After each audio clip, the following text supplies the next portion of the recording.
Good morning, Sunrisers. I'm Dr. Karen Emerson, and today I have with me my technician, Katie, and this cute little hedgehog down here is Spiky. Spiky actually presented a few months ago with a large tumor protruding from this area of his body.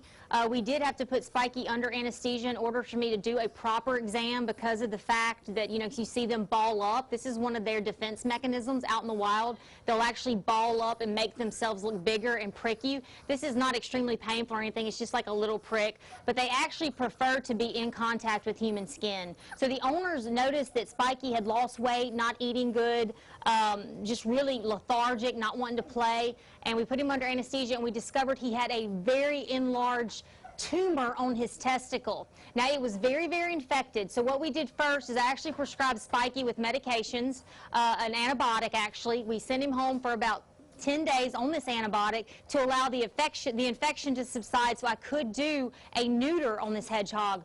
He did very good with his medications because, of course, they are flavored. We get them specially compounded and flavored, so the owners were able to give it. Spiky presented back about 10 to 11 days later, and we actually put him back under anesthesia and actually removed both testicles.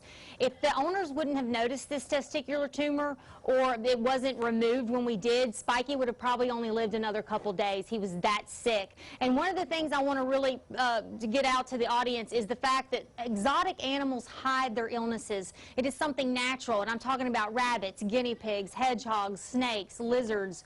Any of these exotic species are going to hide their illness, but the owners are going to be able to tell because of the fact their routines are going to differ. They noticed that he wasn't eating as much food. They noticed he didn't want to play on his wheel.